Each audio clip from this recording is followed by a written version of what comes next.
Hi so welcome back to channel Sara creations.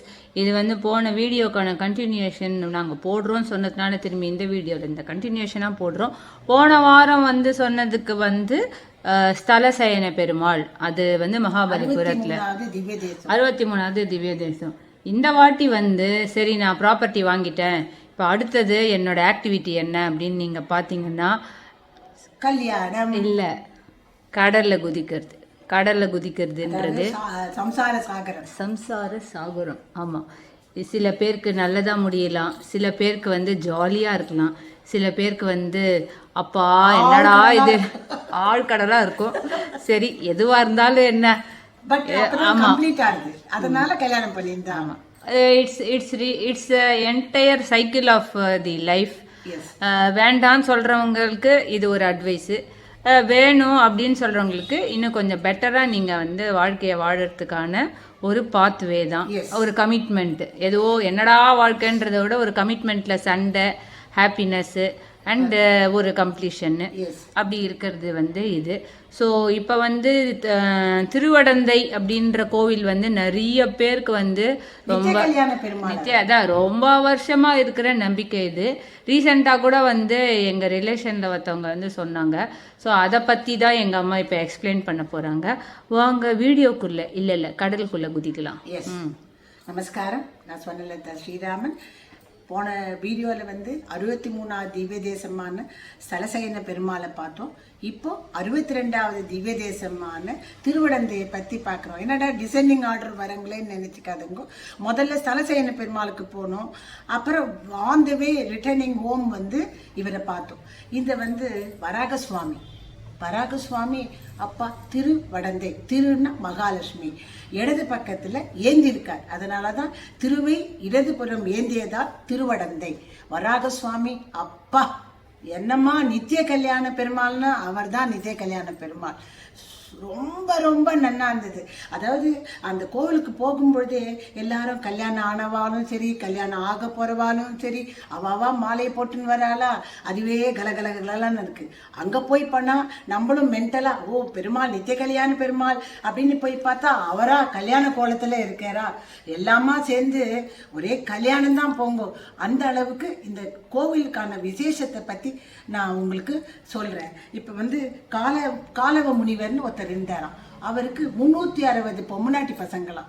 அவர் வந்து நாராயணனை கேட்டா, நாராயணா 360 பசங்களுக்கும் நான் கல்யாணம் பண்ணணுமே, நான் என்ன பண்றதுப்பா அப்படின்னா, நாராயணன் நினைச்சாராம் நம்மளே ஏன் கல்யாண பையனா ஆயிடக்கூடாது அப்படின்னு சொல்லிட்டு ஒரு நாளும் கல்யாண பையனா ஒரு வேறாம் ஒத்துத்தரையா கல்யாணம் பண்ணி கொடுத்தாராம். அதனாலதான் 360 நாளும் கல்யாணமா நித்திய கல்யாண பெருமாள் அப்படின்னு இவருக்கு. அதுல வந்து 360 சன்னதி வைக்க முடியாது இல்லையா, அதனாலதான் முதல் தாயாரான கோமலவல்லி தாயார் மட்டும் அங்க இருக்கா, தனி தாயார் சன்னதியில.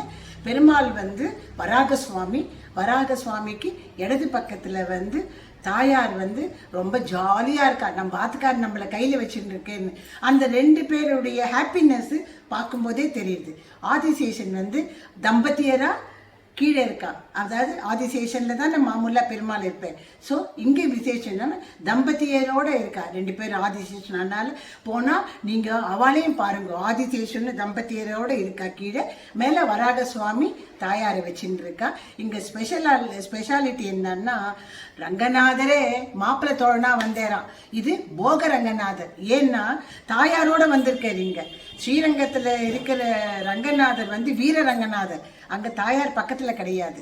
அவர் வந்து வீரரங்கநாதர் ரங்கர், இங்க வந்து போகரங்கர். பிகாஸ் அவர் வந்து 2 தாயாரோட இங்க எழுந்தல் இருக்கு மாப்பிள்ளை தோழனா. அதனால இந்த கோவில் வந்து ரொம்ப நன்னா இருக்கு. இதுவும் புராதான கோவில். இங்க வந்து 3 புஷ்கரணி இருக்கு. கல்யாண புஷ்கரணி, வராக புஷ்கரணி, ரங்கநாத புஷ்கரணி. 3 புஷ்கரணி இருக்குன்னா அந்த கோவில் வந்து எவ்வளவு பழமை வாய்ந்ததா இருக்கும்னு பாத்துக்கோங்க. நான் அர்ச்சகரை பார்த்தேன். அர்ச்சகர் சொன்னேன் 2 மாலை கொண்டு வரணுமா. 2 மாலையை கொண்டு வந்தோம்னா ஒரு மாலையை பெருமாளுக்கு சாத்துறா, பெருமாள் கையில வச்சுட்டு நம்ம கையில மாலை கொடுக்குறா. கல்யாணம் ஆகாத பொண்களும் சரி பையனும் சரி அது பெருமாளை நினைச்சிருந்து நல்லபடிக்கு எனக்கு பார்ட்னரை கொடுங்கோ அப்படின்னு பெருமாள் சன்னதி எதிரியே போட்டுண்டு 9 தடவை கோவில் பிரதர்ஷனம் வந்துட்டு அந்த மாலையை நம்ம ஆற்றுக்கு எடுத்துன்னு போயிடலாம். தட் இஸ் வீட்டுக்கு எடுத்துன்னு போயிட்டு மெயினாக பார்க்க வேண்டியது கவரோடு மாட்டக்கூடாது. வீட்டில் இருக்கிற பூஜை ரூமில் ஒரு ஆணியில மாட்டிட்டோம்னா ஏன்னா ஒரு சில பேருக்கு 1 மாசத்துலயே ஃபிக்ஸ் ஆகலாம். ஏன்னா பேரா பண்ணணும் கோவிலுக்கு. அதனால கல்யாணம் ஆகி எல்லாம் பண்றதுக்கும் மினிமம் 4 to 5 months ஆகும், மினிமம் சொல்றேன். அதனால என்ன பண்ண சில பேருக்கு 1 வருஷம் கூட ஆகலாம். ஆணியில மாட்டிடணும். ஆணியில மாட்டினா பூ உதிர்ந்தா கூட நார் மட்டும் இருக்கும்.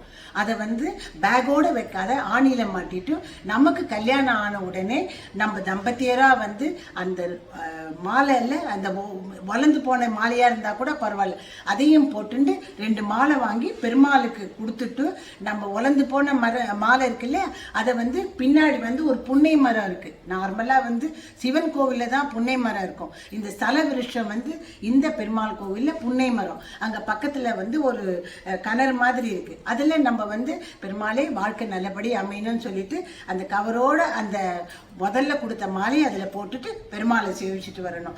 இதுதான் இந்த நித்திய கல்யாண பெருமாளோட விசேஷம். நான் இதுல ஒரே ஒரு லைவ் எக்ஸாம்பிள் சொல்லணும்னா, எங்க ரிலேட்டிவ் பையன் இன்னொரு ஃப்ரெண்டுக்காக கூட போனாக்கா அவ இந்த பையனுக்கு தான் நான் நினைச்சுன்னு இவனுக்கு ஒரு மாலை கொடுத்துட்டா. அவன் என்ன பண்ண, சரி கொடுத்தாலே பெருமாள் பிரசாதம் ஆச்சேன்னு கொடுத்தாலேன்ட்டு அவனும் போட்டுட்டான். சரி ஃப்ரெண்டு சுத்துறானே இவனும் சுத்துனா. நீங்க நம்ப மாட்டேங்கோ, அவனே எதிர்பார்க்காத அவனுக்கு இந்தியாவில் இல்லாத வேற ஒரு பார்ட் ஆஃப் த வேர்ல்டுல அவனுக்கு எதேச்சியா சினிமாட்டிக்கா ஒரு பொண்ணு அந்த பொண்ணு வச்சு கல்யாணம் ஆகி போன வாரம் கல்யாணம் ஆச்சு. அவளோட வாழ்க்கை பிளஸிங்கோட நித்திய கல்யாண பெருமாளோட ஆசீர்வாதத்துல அவள் நல்லா இருக்கணும். போன வாரம் போயிட்டு வந்தான். நான் எதுக்கு உங்களுக்கு சொல்றேன்னா, நம்பிக்கையோட கல்யாணம் ஆகாத இந்த வீடியோ பார்க்குற கல்யாணம் ஆகாத பசங்களும் சரி, அல்ல பசங்களை வச்சிருக்கிற பெரியவாளும் சரி, பசங்களை ஆசின்னு போய் பெருமாள் கிட்ட பிரார்த்தனை பண்ணி அதே மாதிரி மாலை வாங்கி 9 தடவை சுத்தி ஆத்துல ஆணியில மாட்டிட்டு அது சீக்கிரம் கல்யாணம் ஆனோன்னு பெருமாளோட கிட்ட போய் கோரிக்கையை நிறைவேற்றுறதுக்கு என்னுடைய ஆசீர்வாதங்கள். ஸோ முடிச்சிட்டியா? ஓகே, ஸோ அவ்வளோதானே. Okay, ready. நெக்ஸ்ட் கோவில் போய் நெக்ஸ்ட் வரலாறை சொல்றதுக்கு முன்னாடி நம்ம இப்போதைக்கு விடை பெறுகிறோம். பாய் பாய். வணக்கம்.